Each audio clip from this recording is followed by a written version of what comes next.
হাদিসে লেখা আছে ভাই। এবং আপনারা একটু বিবেকটা খাটান যে একজন আয়েশা, আল্লাহ রসুল যখন মারা যান তখন আয়েশার বয়স কত আপনি জানেন? মাত্র 18 বছর। এই সভ্য যুগে এখন 18 বছরের আগে কোনো মেয়েকে বিয়ে দেওয়া যায় না। 18 বছরে মাত্র একটা মেয়ে সে বিয়ের জন্য প্রস্তুত হয়, তারপরে 18 বছরে বিয়ে না করাই ভালো। আচ্ছা, সেদিকে আমি যাচ্ছি না। আয়েশার স্বামী যখন রসুল যখন মারা যান তখন আয়েশা মাত্র এই যুগ এই সভ্যতা অনুসারে মাত্র সে বিয়ের বয়সে পদার্পণ করে, তার বয়স 18 বছর হয়। নবীর স্ত্রীগণকে কেউ যেন বিয়ে করতে না পারে সেই জন্য বিধান দিয়ে গেছেন।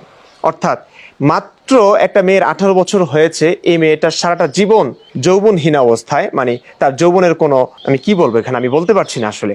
আপনি একটু কল্পনা করুন যে কি হয়েছে তার জীবনে। পুরোটা বছর সে স্বামীহীন অবস্থায় ছিলেন যখনই তার স্বামীর প্রয়োজন ছিল।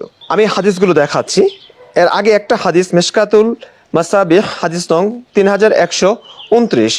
এখানে আপনারা দেখুন, পরিচ্ছেদ 2, প্রথম অনুচ্ছেদ, বিয়ের ওলি অর্থাৎ অভিভাবক এবং নারীর অনুমতি গ্রহণ প্রসঙ্গে। আয়েশা রাদিয়াল্লাহু তাআলা আনহা হতে বর্ণিত, তিনি বলেন নবী সাল্লাল্লাহু আলাইহি ওয়াসাল্লাম তাকে 7 বছর বয়সে বিয়ে করেন। এখানে 7 বছর লেখা আছে, 6-7। যখন তাকে রাসূলুল্লাহ সাল্লাল্লাহু আলাইহি ওয়াসাল্লামের ঘরে দেওয়া হয় তখন তার বয়স ছিল 9 বছর, তার সাথে খেলনা ছিল। আর তিনি সাল্লাল্লাহু আলাইহি ওয়াসাল্লাম যখন ইন্তেকাল করেন তখন তার বয়স 18 বছর।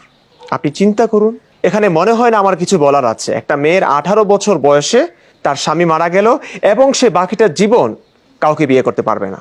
নবী তার জীবদ্দশায় তার স্ত্রীগণকে তার মৃত্যুর পরে যেন কেউ বিয়ে করতে না পারে সেই ব্যবস্থাও করে গেছেন কোরআনের আয়াতের মাধ্যমে। সূরা আহজাব আয়াত 53 এর এই অংশটুকু পড়ুন। ওমা কানা লাকুম আন তুযু রাসূলুল্লাহি ওয়ালা আন তানকিহু আজওয়াজাহু মিন বাদিহি আবাদা।